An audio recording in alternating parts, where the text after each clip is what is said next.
हजारी प्रसाद द्विवेदी हिंदी के विख्यात साहित्यकार हुए और उनका एक बहुत ही चर्चित निबंध है जो उन्होंने इस पेड़ पर लिखा है जिसके फूल आप देख रहे हैं। इसको कहा गया कुटज। संस्कृत और हिंदी में इसका नाम कुटज है या इंद्रयव।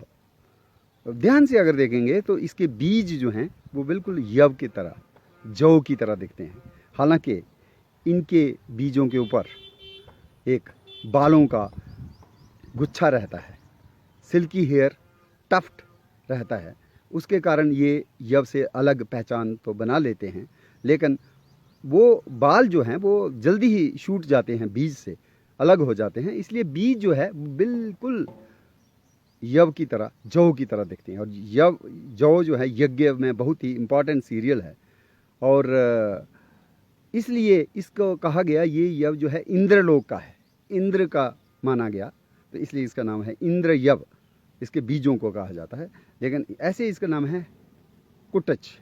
तो देखो, बोलने में मैं भी कुटज कह रहा हूँ तो हजारी प्रसाद द्विवेदी जी कहते हैं कुटज कैसे हो सकता है, क्योंकि कुटज का जो रूट है वो कुटिया का शब्द है। अगर छोटी ऊ की मात्रा देते हैं क को तो कुटिया, कुटिया के साथ इसका क्या लेना देना है।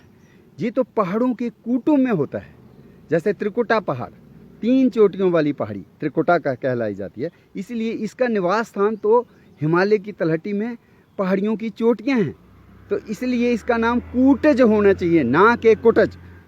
तो बहुत ही अच्छे तरीके से हजारी प्रसाद द्विवेदी इसके फूल की चर्चा करते हुए मानव की तरफ इशारा करते हैं कि किस तरह समाज में यो लोग निष्ठा के साथ, निस्वार्थ भावना के साथ सामाजिक सेवा में जुटे रहते हैं, लगे रहते हैं, तन मन दे करके भी समाज सेवा में करते हैं। कई बार उनका कोई नाम नहीं लेता।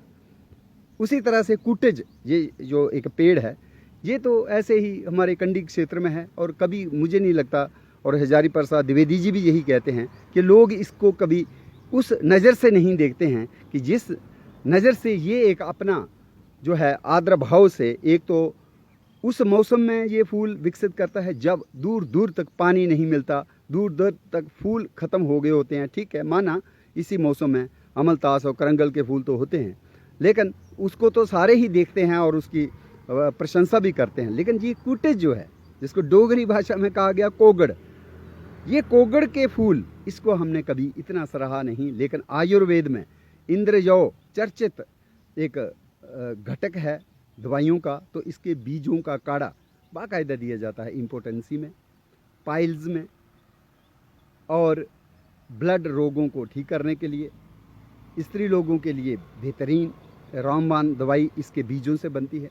लेकिन इसका शाल जो है, शाल भी इसकी जो है दवाइयों में इस्तेमाल होती है। इसकी खास बात क्या है, 2-2 पत्ते एक जगह से होना, और अगर एक पत्ता हम तोड़ के अभी दिखाएंगे आपको तो उससे दूध निकलता है। तो दूध निकल रहा है, ये आप इसको देख भी सकते हैं कि किस तरह से ये जो है हमारा ये देखिए, थोड़ा सा दिख रहा होगा, ये दूध वाइट स्पॉट जो है ना, ये इसका ही दूध है तोड़ने पर जो निकला। थोड़ा सा अगर सूरज की रोशनी में इसको हम दिखा पाएँ तो शायद ज़्यादा साफ तरीके से आप देख पाएंगे। ये देखिए, तो इसी की एक और प्रजाति का दूसरा दूधी होता है, उसको भी तोड़ें तो हर जगह से दूध निकलता है, तो उसको दूधी कहते हैं या डोगरी में दुधा।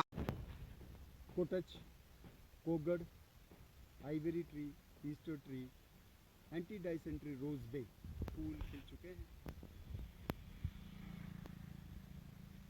सुनने में ये भी आया कि इसके जो छिलके हैं उसको शराब बनाने के वक्त उस समय उनमें भी इस्तेमाल किया जाता है, क्योंकि हेल्थ बेनिफिट्स हैं इसके।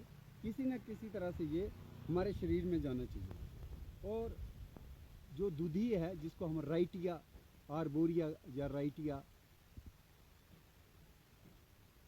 टिंगटोरिया जो मध्य भारत में होता है से पहचानते हैं, वो इंद्रयव है। लेकिन इसमें और उसमें फ़र्क क्या है, ये राइटिया क्यों नहीं है, क्योंकि इसमें कोरोना नहीं है। जो पेटल्स हैं, 5 पेटल्स हैं, उसके बीच में कोई क्राउन जैसा कोई स्ट्रक्चर नहीं है। लेकिन जो रियल दूधी है, इंद्रयव है, राइटिया टिंगटोरिया या राइटिया आर्बोरिया या दूसरी स्पीशीज, उसमें कोरोना होता है और इसमें कोरोना नहीं होता है। ये है होलेरहिना एंटी डाइसेंट्रिका, आजकल तो कहते हैं होलेरहिना प्यूबेसेंस। बहुत ही बढ़िया ये हुआ, ऑस्टियोपोरोसिस में भी यूज़फुल है हड्डियों के लिए। और इतने दुर्लभ फूल, खूबसूरत फूल, जो महक वाले फूल, इस चिलचिलाती गर्मी में, धूप में, तो इसका योगदान भी हमें नहीं भूलना चाहिए। तभी हजारी प्रसाद द्विवेदी कहते हैं, इस पेड़ को कभी ये महसूस नहीं होता कि लोग मुझे याद नहीं करते, जो लोग मेरी तारीफ नहीं करते, मुझे फिर भी खिलना है शिवालिक की पहाड़ियों में और अपने औषधीय गुण बांटने हैं लोगों में।